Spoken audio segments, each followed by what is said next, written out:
राम राम दोस्तों और मेरी माताएं बहनें, आप सभी का स्वागत है बाबा नीम करौली जी की शरण में। आप सभी का स्वागत है मेरी मैया रानी के दरबार में। मेरी आदि पराशक्ति मानव दुर्गा, जो भी मेरा भाई मेरी माताएं बहनें आपकी ये महिमा सुनते हैं माँ, उनके सभी संकट कष्ट तुरंत दूर करो मैया रानी। उनके घर में सदैव खुशियाँ हों, सुख समृद्धि आए, यही मेरी प्रार्थना, यही मेरी अर्जी। जय श्री राम। दोस्तों और मेरी माताएं बहनें, पिछले सर्ग में हमने पढ़ा था कि रावण माया द्वारा प्रभु श्री राम जी का कटा हुआ सिर बनाकर लाते हैं और सीता मैया को दिखाते हैं और सीता मैया को कहते हैं कि तुम मेरी हो जाओ, राम तो मर चुके हैं। इससे बाद में अगला सर्ग है 32वां सर्ग। श्री राम के मारे जाने का विश्वास करके सीता का विलाप तथा रावण का सभा में जाकर मंत्रियों के सलाह से युद्ध विषयक उद्योग करना। पूरा सर्ग सुने मेरे भाई, आपके हर संकट कष्ट दूर करेंगे प्रभु श्री राम जी, मेरे बाबा नीम करौली जी और हनुमान बजरंग बली। जय श्री राम। सीता जी ने उस मस्तक और उस उत्तम धनुष को देखकर तथा हनुमान जी की कही हुई सुग्रीव के साथ मैत्री संबंध होने की बात याद करके अपने पति के जैसे ही नेत्र, मुख का वर्ण, मुखाकृति, केश, ललाट और उस सुंदर चूड़ामणि का लक्ष्य किया।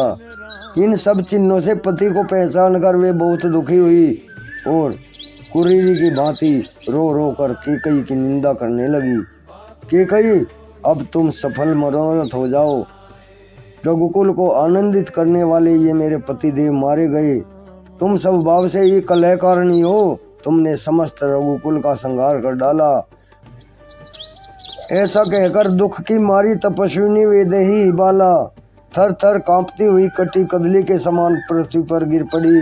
फिर 2 घड़ी में उसकी चेतना लौटी तो विशाल लोचना सीता कुछ धीरज धारण कर उस मस्तक को अपने निकट रखकर विलाप करने लगी। हाय महाबाहो, मैं मारी गई। आप वीर व्रत का पालन करने वाले थे। आपकी इस अंतिम अवस्था को मुझे अपनी आंखों से देखना पड़ा। आपने मुझे विधवा बना दिया। स्त्री से पहले पति का मरना उसके लिए महान अनर्थकारी होता है। मुझ सती साध्वी के रहते हुए मेरे सामने आप जैसे सदाचारी पति का निधन हुआ, यह मेरे लिए महान दुख की बात है। आर्य, श्री राम ने कैकेयी का कौन सा अपराध किया था जिससे इन्हें चीर वस्त्र देकर मेरे साथ वन में भेज दिया था। मैं महान संकट में पड़ी हूँ, शोक के समुद्र में डूबी हूँ, जो मेरा उद्धार करने के लिए उद्यत थे। उन आप जैसे वीरों को भी शत्रुओं ने मार गिराया। रघुनंदन, जैसे कोई बछेड़े के प्रति स्नेह से भरी हुई गाय को उसके बछेड़े से अलग कर देता है, यही दशा मेरी सास कौशल्या की हुई है। वे दयामयी जननी आप जैसे पुत्र से बिछुड़ गईं। रघुवीर, ज्योतिषियों ने तो आपकी आयु बहुत बड़ी बताई थी, किंतु उनकी बात झूठी सिद्ध हुई। रघुनंदन, आप बड़े अल्पायु निकले, अथवा बुद्धिमान होकर भी आपकी बुद्धि मारी गई। तभी तो आप सोते हुए शत्रु के वश में पड़ गए, अथवा यह काल ही समस्त प्राणियों के उद्भव में हेतु है। अतः वही प्राणी मात्र को पकाता है, उसमें शुभाशुभ कर्मों के फल से संयुक्त करता है। आप तो नीति शास्त्र के विद्वान थे, संकट से बचने के उपाय को जानते थे और व्यसनों के निवारण में कुशल थे, तो भी आप कैसे ऐसी मृत्यु को प्राप्त हुए हैं जो दूसरे किसी वीर पुरुष को प्राप्त होती नहीं देखी गई है। कमल नयन, भीषण और अत्यंत क्रूर काल रात्रि आपको हृदय से लगाकर मुझे हठात छीन ले गई। पुरुषोत्तम महाबाहो, आप मुझ तपस्विनी को त्याग कर अपनी प्रियतमा नारी की भांति इस पृथ्वी का आलिंगन करके यहाँ सो रहे हैं। वीर, जिसका मैं प्रयत्न पूर्वक गंध और पुष्पमाला आदि के द्वारा नित्य प्रति पूजन करती थी तथा जो मुझे बहुत प्रिय था, यह आपका वही स्वर्ण भूषित धनुष है। निष्पाप रघुनंदन, निश्चय ही आप स्वर्ग में जाकर मेरे ससुर और अपने पिता महाराज दशरथ से तथा अन्य सब पितरों से भी मिले होंगे। आप पिता की आज्ञा का पालन रूपी महान कर्म करके अद्भुत पुण्य उपार्जन कर यहाँ से अपने उस राज ऋषि कुल की उपेक्षा करके उसे छोड़कर जा रहे हैं। जो आकाश में नक्षत्र बनकर प्रकाशित होता है।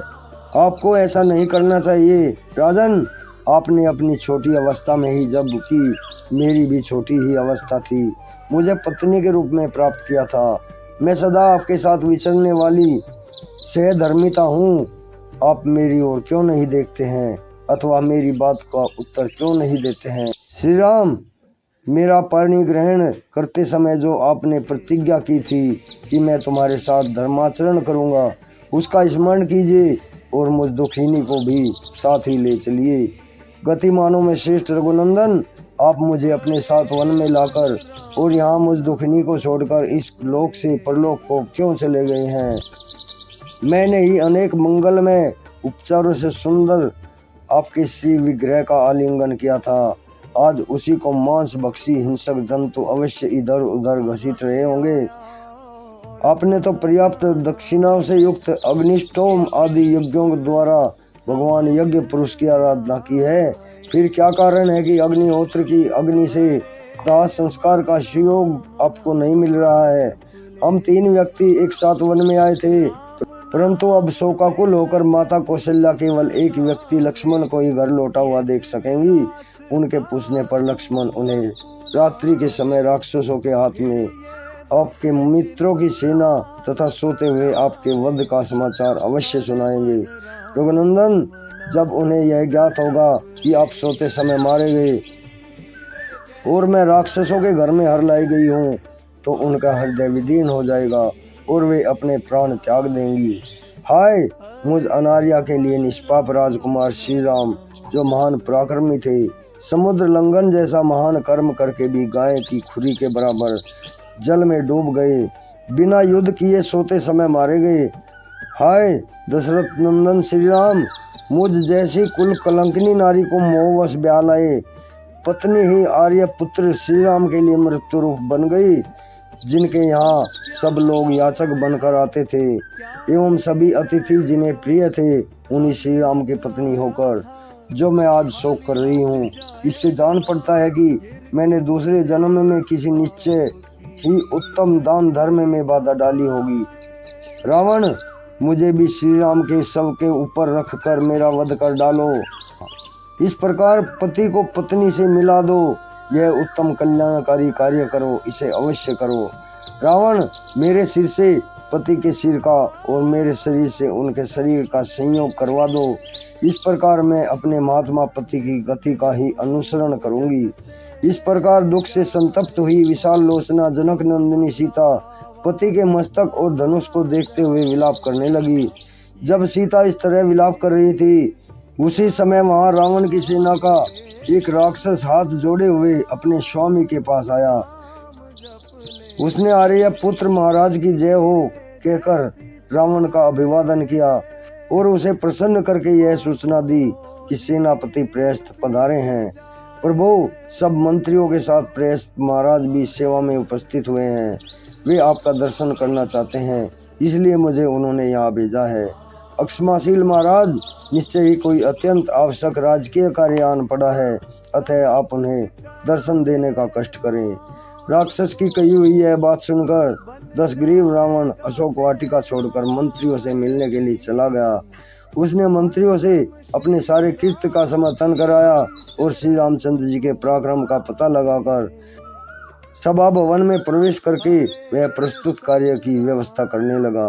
रावण के वहां से निकलते ही वह सिर और उत्तम धनुष दोनों अदृश्य हो गए। राक्षस राज रावण ने अपने उन भयानक मंत्रियों के साथ बैठकर राम के प्रति किए जाने वाले तत्कालोचित कर्तव्य का निश्चय किया। फिर राक्षस राज रावण ने पास ही खड़े हुए अपने हितैषी सेनापतियों से इस प्रकार सब अनुकूल बात कही। तुम सब लोग शीघ्र ही डंडे से पीट कर धांसा बजाते हुए समस्त सैनिकों को एकत्र करो, परंतु उन्हें इसका कारण नहीं बताना चाहिए। तब दूतों ने तथास्तु कहकर रावण की आज्ञा स्वीकार की और उसी समय विशाल सेना को एकत्र कर दिया। फिर युद्ध की अभिलाषा रखने वाले अपने स्वामी को यह सूचना दी कि सारी सेना आ गई है। इस प्रकार श्री वाल्मीकि निर्मित आस रामायण आदि काव्य के युद्ध कांड में 32वां सर्ग पूर्ण हुआ। जय श्री राम। राम। दोस्तों और मेरी माताएं बहनें, कल मैं आपको 33वां सर्ग सुनाऊंगा। शर्मा राक्षसी का सीता को सांत्वना देना, रावण की माया का भेद खोलना, श्री राम के आगमन का प्रिय समाचार सुनाना और उनके विजयी होने का विश्वास दिलाना। प्रभु श्री राम जी, हनुमान जी आपके जीवन में सदैव खुशियां प्रदान करें, यही मेरी प्रार्थना। जय राम।